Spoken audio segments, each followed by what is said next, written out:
الحمد للہ وکفا وسلام علی عبادہ الذین اصطفی اما بعد اعوذ باللہ من الشیطان الرجیم بسم اللہ الرحمن الرحیم الا ان اولیاء اللہ لا خوف علیہم ولا هم یحزنون الذین آمنوا وکانوا یتقون لهم البشرى فی الحیاة الدنیا وفی الآخرہ لا تبدیل لکلمات اللہ ذلک هو الفوز العظیم سبحان ربک رب العزۃ عما یصفون وسلام علی المرسلین والحمد للہ رب العالمین۔ اللہ تعالیٰ سے قرب کے دو راستے ہیں، ایک ہے ولایت اور دوسرا ہے نبوت۔ ولایت کسبی ہے، کسبی سے مراد یہ کہ محنت سے حاصل کی جا سکتی ہے، اور نبوت وہبی ہے، اللہ نے جسے چاہا نبوت عطا فرمائی۔ ولایت کا دروازہ کھلا ہے، نبوت کا دروازہ اللہ نے نبی علیہ السلام پر بند فرما دیا۔ جیسے ایک آدمی چاہے کہ میں پہلوان بنوں، اچھی غذا کھائے، روزانہ ورزش کرے، تو چند دنوں میں وہ پہلوان بن جائے گا۔ یہی معاملہ ولایت کا ہے کہ جو بندہ چاہے کہ مجھے اللہ کا قرب ولایت کا مل جائے، وہ تقوی اختیار کرے، گناہوں سے بچے، اسے اللہ کا قرب مل جاتا ہے۔ عام طور پر لوگ سمجھتے ہیں کہ ولی وہ لوگ ہوتے ہیں جو الگ مخلوق ہوتے ہیں، ہوا میں اڑتے ہیں، پانی پہ چلتے ہیں۔ وہ خوارق کی عادت ہوتی ہے، ورنہ وہ ہمارے جیسے ہی ایک بندے ہوتے ہیں، مگر انہوں نے اپنے آپ کو اللہ کے حکموں کے سامنے جھکا دیا ہوتا ہے، اپنی زندگی سے معصیت کو نکال دیا ہوتا ہے، اللہ کے مقبول بندے بن جاتے ہیں۔ یہاں ایک سوال پیدا ہوتا ہے کہ جو اولیاء اللہ ہیں ان کی نشانیاں کیا ہیں؟ سب سے پہلی نشانی کہ ان کے چہروں کو دیکھو اللہ یاد آتا ہے۔ اذا رؤوا ذکر اللہ، نبی علیہ السلام نے فرمایا کہ ان کے چہروں کو دیکھو اللہ یاد آتا ہے۔ یہ ان کی پہلی نشانی ہے۔ ان کے دل میں جو اللہ کی محبت ہوتی ہے وہ ان کے چہروں سے جھلکتی ہے۔ جو تہجد کی ان کی برکات ہوتی ہیں، اللہ ان کے چہرے پہ سجا جاتے ہیں، پر نور چہرہ، ایسا چہرہ اپنائیت محسوس ہوتی ہے، محبت محسوس ہوتی ہے۔ جس طرح لوہا مقناطیس کی طرف کھنچتا ہے، بندہ اس طرح اولیاء اللہ کو دیکھ کے ان کی طرف کھنچ رہا ہوتا ہے، دل کھنچ رہا ہوتا ہے، وہ دلوں کے مقناطیس ہوتے ہیں۔ دوسری نشانی کہ ان کو موت بہت پسند ہوتی ہے۔ اللہ فرماتے ہیں قل یا ایھا الذین ھادوا ان زعمتم انکم اولیاء للہ من دون الناس فتمنوا الموت ان کنتم صادقین۔ موت انہیں کیوں پسند ہوتی ہے؟ کہ ان کو پتہ ہوتا ہے کہ مرنے کے بعد ہمیں اللہ کا دیدار نصیب ہوگا، اللہ سے ملاقات ہوگی، تو ان کا دل چاہتا ہے کہ بس یہ دنیا کا امتحان ختم ہو، موت آئے اور مجھے میرے اللہ سے ملا دے۔ حدیث مبارکہ میں الموت جسر یوصل الحبیب الی الحبیب، موت ایک پل ہے، ایک دوست کو دوسرے دوست کے ساتھ ملا دیتی ہے۔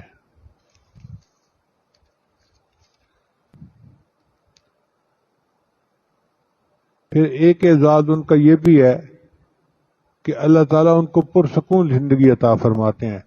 لا خوف علیہم ولا هم یحزنون، خوف کہتے ہیں باہر کا ڈر، اور حزن کہتے ہیں اندر کا غم۔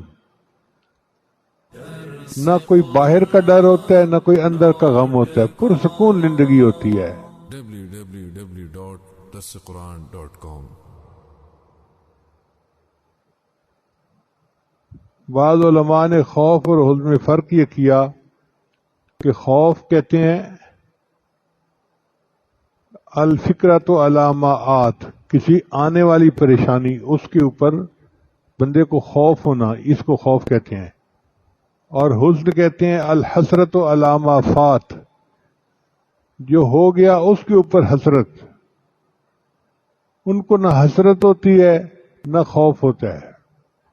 بعض نے فرمایا کہ جو اپنے بارے میں ہو اس کو خوف کہتے ہیں، اور جو کسی دوسرے کے بارے میں ہو اس کو حزن کہتے ہیں. اس لیے سیدنا صدیق اکبر جب غار ثور میں نبی علیہ السلام کے ساتھ گئے تو اللہ نے فرمایا اپنے حبیب کے حوالے سے لا تحزن ان اللہ معنا، لا تخف نہیں فرمایا کہ خوف نہ کر، لا تحزن غضن نہ کر، اس لیے کہ ان کو اپنا ڈر نہیں تھا، ان کو نبی علیہ السلام کا غم تھا کہ یہ کافر جو ہیں کہیں میرے محبوب تک رسائی حاصل نہ کر سکیں. تو بہرحال اولیاء اللہ کی یہ نشانی، نہ کوئی خوف ہوتا ہے نہ کوئی حزن ہوتا ہے، پرسکون زندگی ہوتی ہے. ایک بزرگ فرمایا کرتے تھے کہ اللہ نے اپنے اولیاء اللہ کے سینوں میں جو سکون رکھا ہوتا ہے، اگر اس کی زکوٰۃ نکالی جائے اور شہر کے پریشان لوگوں میں تقسیم کی جائے تو کوئی پریشان بچے ہی نہیں. ابراہیم اعظم رحمۃ اللہ فرمایا کرتے تھے اگر ان بادشاہوں کو پتہ چل جائے کہ اولیاء اللہ کے دل میں کتنا سکون ہوتا ہے تو یہ فوجیں لے کے ہم پر چڑھائی شروع کر دیں کہ ہمیں بھی چاہیے.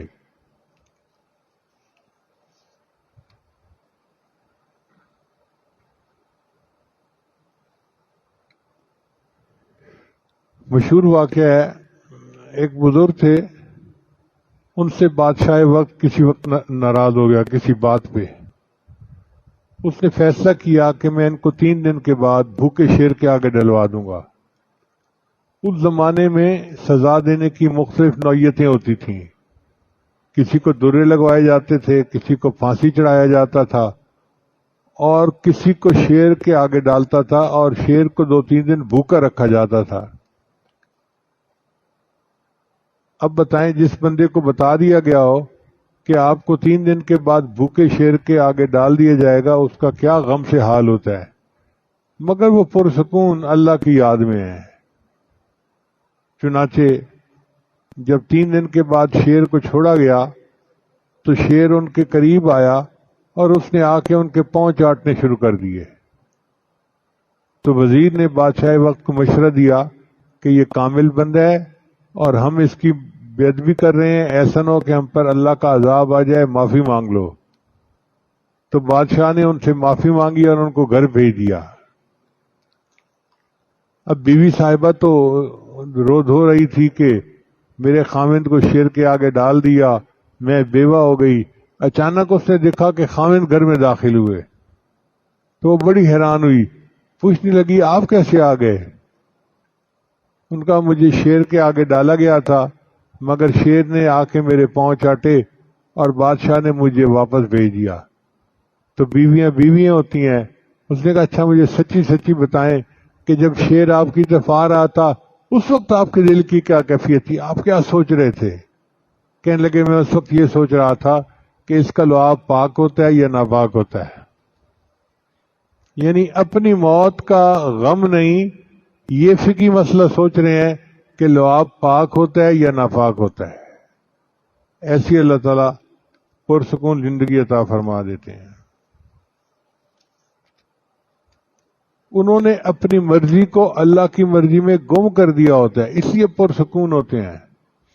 اب ہم سوچتے ہیں ایسے ہونا چاہیے تھا، ایسا نہیں ہوا. بھئی جیسے اللہ کی مرضی، جس نے کائنات کو بنایا ہے اسی نے کائنات کو چلانا ہے نا. ہم کون ہوتے ہیں اپنی مرضی کرنے والے؟ ذنون مصری رحمۃ اللہ فرماتے تھے تم اس شخص کے بارے میں کیا سوچتے ہو جس کی مرضی سے دنیا کا نظام چل رہا ہے؟ تو کسی نے کہا کہ حضرت یہ تو آپ نے بہت بڑی بات کر دی. فرمانے لگے کیوں؟ میں نے اپنی مرضی کو اللہ کی مرضی میں گم کر دیا. ہر کام اللہ کی مرضی سے ہو رہا ہے لہذا میری مرضی سے ہو رہا ہے. تو اولیاء اللہ کو اللہ کی مرضی پر اطمینان ہوتا ہے اور وہ پرسکون ہوتے ہیں. ہماری طرح نہیں ہوتے جو تقدیر کے ساتھ کشتیاں کرتے پھرتے ہیں، یہ ایسے ہو جائے، یہ ایسے ہو جائے، یہ ایسے ہو جائے.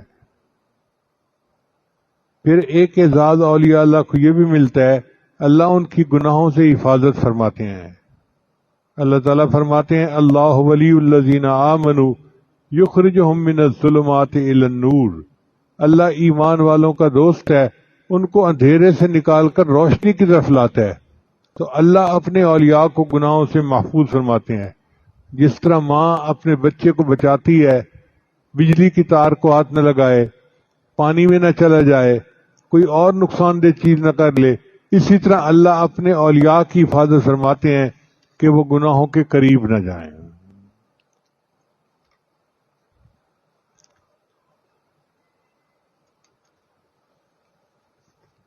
یہاں ایک فرق سمجھ لیجئے کہ اللہ تعالیٰ اولیاء کی حفاظت کرتے ہیں کہ وہ گناہوں کے قریب نہ جائیں، اور انبیاء چونکہ معصوم ہوتے ہیں اللہ گناہوں کو ان کے قریب نہیں آنے دیتے.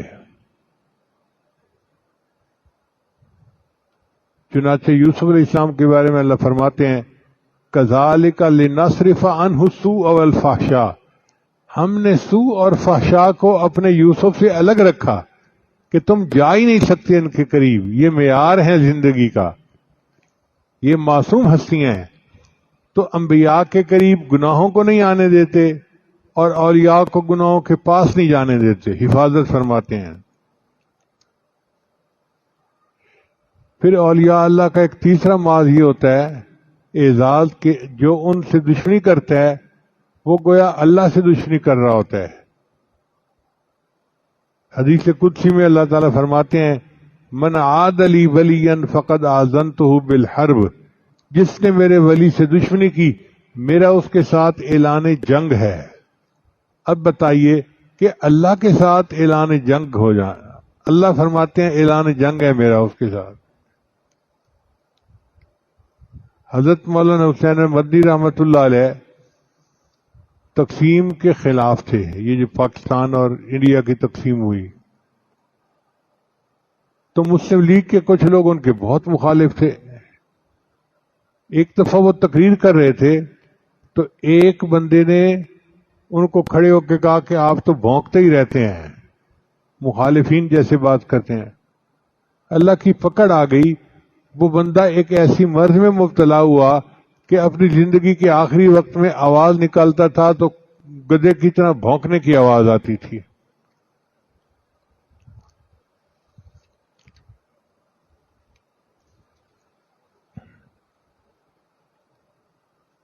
حضرت مولانا قاسم نانوتوی رحمۃ اللہ علیہ اولیاء میں سے تھے مگر کچھ بدعتی لوگ ان کے مخالف تھے. انہوں نے ایک دن سوچا کہ یہ بڑا ولی بنے پھرتا ہے، ہم ان کا مذاق اڑاتے ہیں. ایک بندے کو چارپائی پہ لٹایا اور جنازہ بنا کر لے کے آئے کہ ان سے جنازہ پڑھوائیں گے اور جنازہ پڑھنے کے بعد وہ اٹھ کر مردہ بیٹھ جائے گا اور ہم کہیں گے دیکھو جی یہ ہے تمہارا ولی. حضرت نانوتوی کو پتہ نہیں تھا. چنانچہ جب جنازہ لایا گیا تو انہوں نے جنازہ پڑھا دیا. اس کے بعد وہ قریب آئے کہ یہ مردہ اٹھ کے بیٹھ جائے مگر دیکھا تو وہ مرا پڑا تھا. حضرت نے فرمایا دیکھو بکرے پہ ایک دفعہ تکبیر پڑھی جاتی ہے وہ مر جاتا ہے، میں نے تو اس پر 4 تکبیریں پڑھی ہیں، اب یہ قیامت سے پہلے نہیں اٹھ سکتا.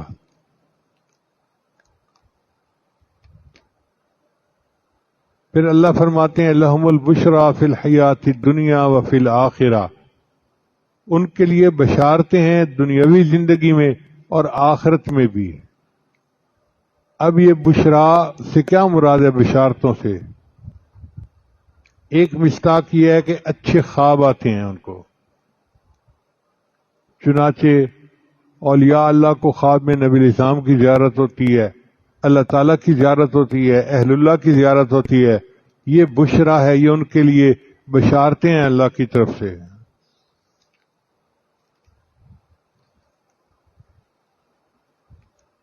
امام شافعی رحمۃ اللہ جب مصر تشریف لے گئے تو ان کو خواب میں نبی علیہ السلام کی زیارت نصیب ہوئی. تو نبی اسلام نے ارشاد فرمایا کہ احمد بن حنبل جو عراق میں ہیں ان کے اوپر ایک امتحان آئے گا اور مسئلہ خلق قرآن میں ان کو کہا جائے گا کہ قرآن کو مخلوق مانو، تو میری طرف سے ان کو پیغام دے دو کہ وہ اپنی بات پر ڈٹے رہیں اور ان پر جو سختی ہو اس کو برداشت کر لیں، اللہ کامیاب کریں گے اور ان کا جھنڈا ایسا بلند کریں گے کہ کوئی نیچے نہیں کر سکے گا۔ تو امام شافعی رحمۃ اللہ علیہ نے ایک خط لکھا امام احمد بن حنبل کے نام، اور ایک ربیع بن سلیمان بندہ تھا، اس کو بھیجا کہ عراق جاؤ اور امام صاحب کو یہ خط پہنچا دو۔ وہ بندہ فجر کی نماز میں پہنچا، امام صاحب سے ملاقات ہوئی تو اس نے خط پیش کیا۔ امام صاحب نے پوچھا آپ نے خط پڑھا ہے؟ کہ نہیں، مجھے منع کیا گیا تھا کہ خط نہ پڑھنا۔ تو امام صاحب نے پھر اس کی مہر توڑی اور اس کو پڑھا۔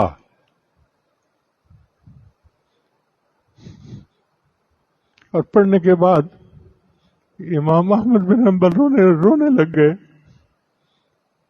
اس بندے نے پوچھا حضرت آپ رو کیوں رہے ہیں؟ فرمایا کہ اس میں ابن ادریس امام شافعی نے لکھا ہے کہ تمہارے اوپر آزمائش آئے گی، تم پکے رہنا اور اللہ تمہیں کامیاب کرے گا۔ تو میرے لیے تو یہ بہت بڑی بشارت ہے۔ اور جو خط لے جانے والا تھا وہ کوئی میری طرح کا بندہ تھا۔ اس نے کہا حضرت جب آپ کو اتنی بڑی بشارت ملی تو مجھے کچھ انعام بھی ملنا چاہیے۔ تو امام احمد بن حنبل کے پاس 2 چادریں تھیں، جیسے ہم لوگ یہ رومال ڈالتے ہیں نا کندھے پر، انہوں نے اوپر ایک چادر لی ہوئی تھی، انہوں نے وہ چادر اتار کر دے دی ہدیہ کے طور پہ۔ وہ بندہ واپس آیا، امام شافعی رحمۃ اللہ کو بتایا کہ حضرت میں نے امانت پہنچا دی اور سفر سے بخیریت واپس آ گیا ہوں۔ تو امام صاحب نے پوچھا امام شافعی نے کہ ہوا کیا؟ حضرت انہوں نے مجھے ایک چادر ہدیہ دی۔ امام شافعی رحمۃ اللہ نے فرمایا کہ دیکھو، نہ یہ میں تم سے قیمتاً مانگتا ہوں نہ ہدیتاً مانگتا ہوں، بس اتنا ہے کہ اس چادر کو ایک پانی کے اندر بھگو کے رکھ دو اور وہ پانی مجھے دے دو۔ چنانچہ اس بندے نے وہ چادر پانی میں بھگو کر رکھ دی اور امام شافعی کو وہ پانی دے دیا۔ کتابوں میں لکھا ہے کہ امام شافعی رحمۃ اللہ کبھی کبھی وہ پانی لیتے تھے اور اپنے چہرے پر اس کا مسح کیا کرتے تھے کہ ایک ولی کے کپڑے کا یہ پانی ہے، میں اپنے چہرے پہ لگاؤں گا تو میرا چہرہ منور ہو جائے گا۔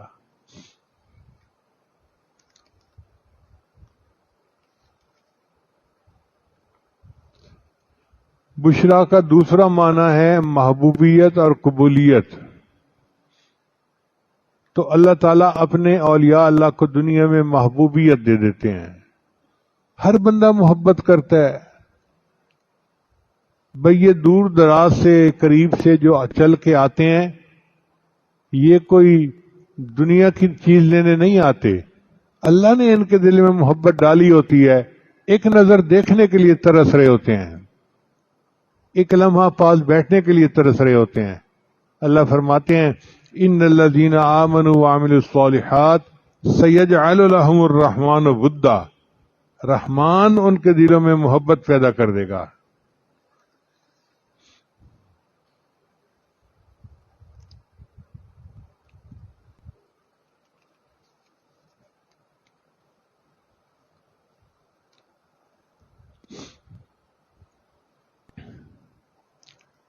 انسانوں میں تو محبوبیت ہوتی ہے، فرشتے بھی ان سے محبت کرتے ہیں۔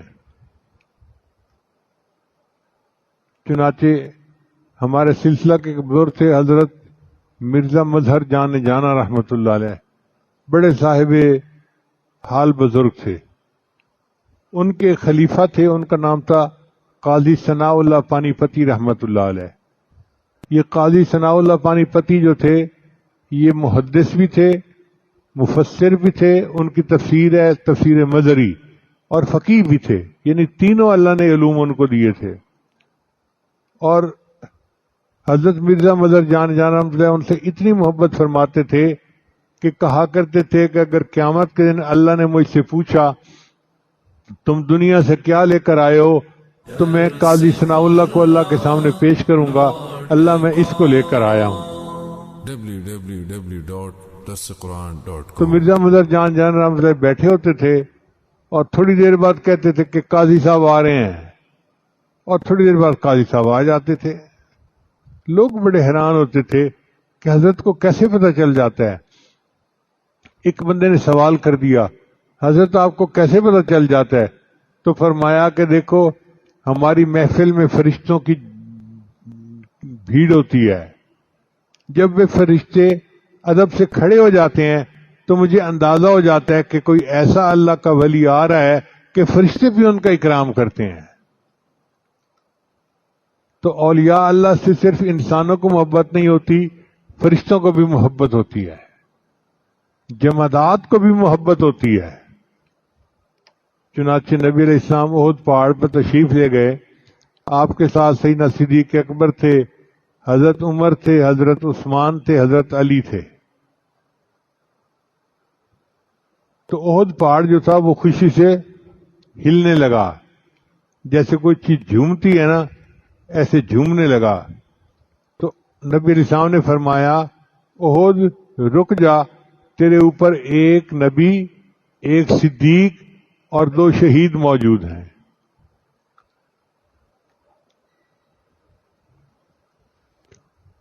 پھر درندے بھی ان سے محبت کرتے ہیں۔ حضرت سفینہ رضی اللہ عنہ ایک صحابی تھے، ایک دفعہ اپنے قافلے سے پیچھے رہ گئے۔ اب جنگل تھا تو سمجھ نہیں لگتی تھی کہ جانا کہاں ہے۔ اتنے میں ان کو شیر نظر آیا، تو انہوں نے شیر کو بلایا اور کہا کہ دیکھو، میں نبی علیہ السلام کا غلام ہوں، راستہ بھول گیا ہوں، تجھے انسانوں کی بو آتی ہے، پتہ چل جاتا ہے تو مجھے قافلے تک پہنچا دے۔ تو شیر جو تھا اس نے حضرت سفینہ رضی اللہ عنہ کو اس قافلے تک پہنچا دیا۔ تو جانور بھی محبت کرتے ہیں، پہاڑ بھی محبت کرتے ہیں، فرشتے بھی محبت کرتے ہیں، انسان بھی محبت کرتے ہیں۔ ایک یہ معنی ہے بشرا کا، اور تیسرا بشرا کا معنی ہے کہ بوقت موت یا موت کے بعد ان کو بشارتیں ملتی ہیں۔ الذین تتوفاہم الملائکۃ طیبین یقولون سلام علیکم۔ اللہ ان کو ایسی زندگی دیتے ہیں کہ ملک الموت جب آتے ہیں تو آ کر ان کو سلام کرتے ہیں۔ پھر یہ جب آخرت میں جائیں گے تو اللہ ان کو سلام کریں گے، سلام قولا من رب الرحیم۔ اور یہ لوگ جب جنت میں جائیں گے تو فرشتے سلام کریں گے، سلام علیکم طبتم فادخلوها خالدین۔ کیسی زندگی ہے، فرشتے بھی سلام کر رہے ہیں، اللہ بھی سلام کر رہے ہیں، اور جنت میں بھی ان کو سلام کیا جا رہا ہے۔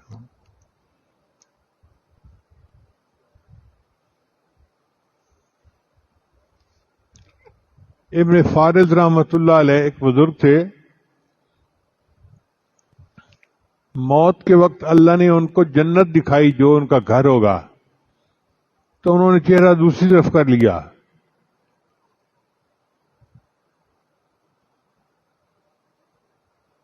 اور ایک شعر کہا، ان کان منزلتی فی الحب عندکم، اے اللہ اگر تیری محبت میں میری منزل یہ ہے، ما قد رأیت فقط ضیعت ایامی، میں نے تو زندگی ضائع کر لی، میں نے اس جنت کی خاطر تیری عبادت نہیں کی تھی، میں نے تو تیری محبت سے تیری عبادت کی تھی۔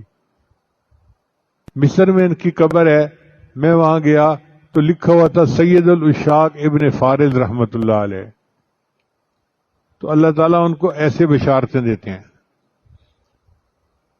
حضرت مولانا انور شاہ کشمیری رحمۃ اللہ علیہ بیمار تھے، آخری وقت میں ان کی زوجہ ان کے پاس تھیں۔ وہ فرماتی ہیں کہ میں نے دیکھا کہ ہمارے صحن کے اندر سفید کپڑوں میں امامہ باندھے بہت سارے لوگ ہیں۔ میں بڑی حیران ہوئی کہ طلباء کو تو اندر آنے کی اجازت نہیں، یہ کون ہے؟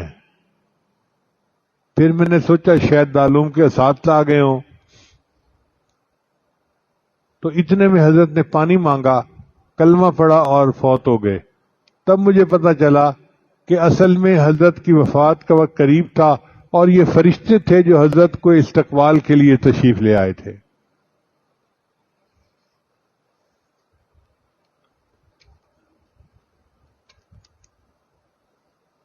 پھر ایک نعمت یہ کہ ان کو اللہ کی رضا ملتی ہے. حدیث مبارکہ میں ہے کہ اللہ تعالیٰ جنتیوں کو جنت میں ہر نعمت عطا کریں گے اور جنتی خوب اس سے جو ہے مزے لوٹیں گے. ایک وقت آئے گا کہ اللہ تعالیٰ پوچھیں گے کہ میرے بندو تمہیں کسی اور چیز کی ضرورت ہے؟ وہ کہیں گے یا اللہ ہر چیز تو موجود ہے، ٹول خدے، کچھ اور ضرورت نہیں ہے. تو اللہ تعالیٰ فرمائیں گے اچھا اپنے علماء سے پوچھو. جنت میں بھی ہمیں علماء کی ضرورت پڑے گی. چنانچہ لوگ اپنے اپنے علماء سے پوچھیں گے کہ اللہ تعالیٰ یہ فرماتے ہیں تو ہم کیا کہیں؟ علماء کہیں گے ہاں ہر چیز مل گئی، ایک چیز کی کمی باقی ہے کہ اللہ نے اپنے راضی ہونے کا بھی اعلان نہیں فرمایا. تو پھر سب جنتی اللہ کے سامنے فریاد کریں گے اور اللہ پھر ان کو کہیں گے کہ میرے بندو میں تم سے راضی ہوں، اس کے بعد آج کے بعد تم سے کبھی ناراض نہیں ہوں گا. یہ کیسے خوش نصیب لوگ ہیں جن کو اللہ کی رضا نصیب ہو جائے گی.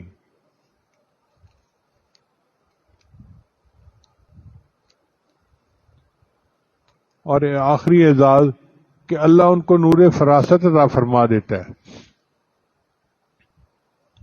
حدیث پاک میں آتا ہے اتقوا فراست المؤمن فإنه ينظر بنور اللہ.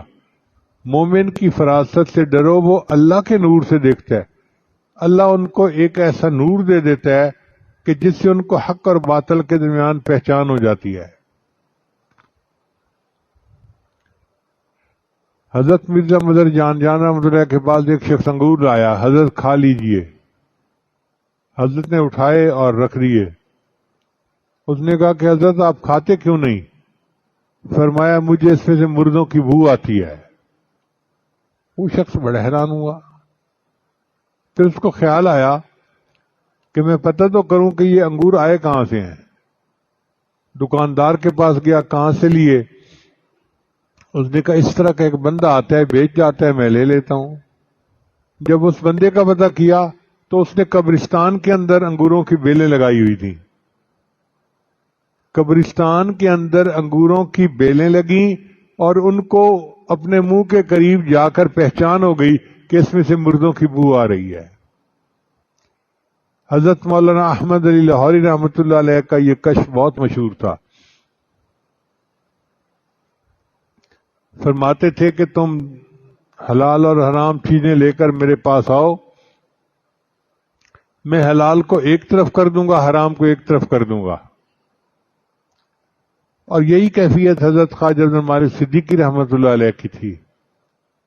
اللہ نے ان کو بہت کشف دیا تھا. حضرت مرشد عالم رحمۃ اللہ کے بڑے صاحبزادے حضرت قاسمی رحمۃ اللہ علیہ نے یہ واقعہ مجھے سنایا. کہنے لگے کہ ہمارے والد صاحب جو ہیں وہ تبلیغی سفر پر گئے ہوئے تھے، گھر میں ہی تھا. حضرت خواجہ عبد المالک صدیقی رحمۃ اللہ اسلام آباد سے واپس لوٹے اور چکوال تشریف لے آئے. میں بڑا خوش ہوا کہ مجھے خدمت کا موقع ملا. میں نے اماں جان کو بتایا کہ حضرت کے لیے کھانا بنائیں. اماں جی بھی بڑی خوش ہوئیں. جب میں کھانا لے کر گیا دسترخوان پر رکھا تو حضرت صدیقی رحمۃ اللہ کھانا کھا نہیں رہے تھے. میں نے پوچھا حضرت کیا وجہ ہے آپ کھانا نہیں کھا رہے؟ تو حضرت نے میری طرف دیکھ کر کہا تمہارے گھر میں یہ سور کیسے داخل ہوا؟ کہتے ہیں میں تو گھبرا گیا، پسینے چھوٹ گئے. میں نے گھر آ کے اماں جی کو بتایا کہ اماں جی حضرت مجھ سے پوچھ رہے ہیں تمہارے گھر میں یہ سور کیسے داخل ہوا؟ کہنے لگے، یہ سن کے اماں جی نے اپنے ماتھے کے اوپر ہاتھ رکھا اور کہنے لگی اوہ مجھ سے غلطی ہوئی. یہ جو پڑوسن تھی نا یہ مجھ سے بڑی مدت سے کہہ رہی تھی تمہارے پیر صاحب آئیں گے تو کھانا میں پکاؤں گی، تو میں نے صلح رحمی کے طور پہ کہہ دیا تھا اچھا تم بنا دینا. یہ کھانا ہمارے گھر کا نہیں، یہ کھانا ان کے گھر کا ہے. پتہ چلا کہ ان کے جو ہسبینڈ تھے وہ ٹیچر تھے، مگر انہوں نے اپنے پیسے سیونگ اکاؤنٹ میں رکھے ہوئے تھے جس میں کچھ سود شامل ہو جاتا ہے اس وجہ سے حضرت کو پتہ چل گیا کہ اس پیسے کے اندر حرام داخل ہے، تو حضرت نے فرمایا کہ یہ سور تمہارے گھر میں کیسے داخل ہو گیا؟ پھر امت جی نے اپنے گھر سے کھانا بنایا اور حضرت صدیق رحمۃ اللہ نے اس کو کھایا۔ یہ اعزازات ہیں جو اللہ تعالیٰ اپنے اولیاء کو عطا فرماتے ہیں۔ ہماری دعا ہے کہ اللہ تعالیٰ ہمیں معصیت سے خالی زندگی عطا فرمائے اور ہمیں بھی اللہ تعالیٰ اپنا قرب اور اپنی ولایت کا مقام عطا فرمائے۔ حضرت مولانا عبدالحق اکوڑا خٹک والے تھے، ان کے ہاں حضرت صدیقی رحمۃ اللہ علیہ 15 دن کا اجتماع فرماتے تھے علماء کا، اور امامت خود فرماتے تھے۔ علماء تو پھر علماء ہوتے ہیں، چھوٹی سے چھوٹی چیز کو بھی نوٹ کرتے ہیں۔ تو ایک عالم نے حضرت سے پوچھا کہ حضرت، میں نے دیکھا ہے کہ جب مکبر تکبیر کہتا ہے تو آپ تھوڑے وقفے کے بعد تحریمہ باندھتے ہیں، فوری طور پہ نہیں باندھتے، اس کی کیا وجہ ہے؟ حضرت نے فرمایا مولانا آپ تو علماء ہیں، آپ کے دل میں تو کیفیت بنی ہوئی ہوتی ہے، میں ایک فقیر آدمی ہوں، میں مصلی پہ آ کے کھڑا ہوتا ہوں، جب تک مجھے اپنے سامنے بیت اللہ نظر نہیں آتا میں نماز کی نیت نہیں باندھتا۔ آپ دیکھیے اللہ نے کیسا ان کو نور عطا کیا کہ مصلی پہ کھڑے ہوتے تھے تو سامنے بیت اللہ نظر آتا تھا ان کو۔ یہ نور ایقان ہے، نور فرقان ہے جو اللہ اپنے اولیاء کو عطا فرماتے ہیں۔ دعا ہے اللہ تعالی ہمیں بھی یہ سب نعمتیں عطا فرمائے۔ وآخر دعوانا ان الحمد للہ رب العالمین۔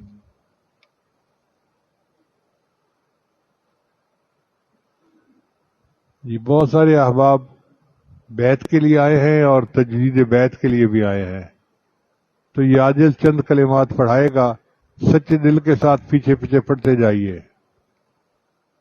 پڑھیے بسم اللہ الرحمن الرحیم۔ لا الہ الا اللہ محمد الرسول اللہ۔ آمنت باللہ وملائکتہ وکتبہ ورسلہ والیوم الآخر والقدر خیرہ وشرہ من اللہ تعالی والبعث بعد الموت۔ آمنت باللہ کما ہوا باسمائہ وصفاتہ وقبلت جمیع احکامہ اقرارا باللسان وتصدیق بالقلب۔ اشہد ان لا الہ الا اللہ واشہد ان محمدا عبدہ ورسولہ۔ استغفر اللہ ربی من کل ذنب واتوب الیہ برحمتک یا ارحم الراحمین۔ ان کلمات کو پڑھنے سے ہم بیت ہو چکے ہیں۔ چند معمولات ہیں جن کو باقاعدگی سے کریں گے تو اللہ تعالیٰ دل کو منور کریں گے۔ ان میں پہلا عمل ہے 100 مرتبہ استغفار صبح شام پڑھنا۔ دوسرا عمل ہے 100 مرتبہ درود شریف صبح شام پڑھنا۔ تیسرا عمل ہے قرآن مجید کی تلاوت روزانہ کرنا۔ اور چوتھا ہے چلتے پھرتے ہر وقت دل میں اللہ کو یاد کرنا، ہتھکار ول دل یار ول۔ اور پانچویں ہے مراقبہ کرنا۔ مراقبہ تمام معمولات کا لب لبابہ نچوڑ ہے، طریقہ بہت آسان ہے۔ جب نماز پڑھ کے فارغ ہوں صبح شام تو تھوڑی دیر کے لیے آنکھیں بند کر کے اللہ سے لو لگا کے بیٹھ جائیں کہ اللہ کی رحمت آ رہی ہے، دل میں سما رہی ہے، دل کی ظلمت اور سیاہی دور ہو رہی ہے، اور میرا دل اللہ اللہ اللہ بول رہا ہے، میں سن رہا ہوں۔ پڑھنا نہیں ہے زبان سے، دل پڑھ رہا ہے، میں سن رہا ہوں۔ جب بندہ یہ گمان لے کے بیٹھتا ہے تو حدیث مبارکہ میں ہے کہ میں اپنے بندے کے ساتھ وہ معاملہ کرتا ہوں جو وہ میرے ساتھ گمان کرتا ہے. انا عند ظن عبدی بی. تو اللہ اس کے گمان کو پورا کر دیتے ہیں اور تھوڑے عرصے میں اس کو اپنے دل سے اللہ اللہ کی ایک آواز محسوس ہوتی ہے. وہ جن کا عشق صادق ہے وہ کب فریاد کرتے ہیں، لبوں پہ مہر خاموشی دلوں میں یاد کرتے ہیں. ہم بھی اپنے اللہ کو اپنے دلوں میں یاد کریں. www.dasquran.com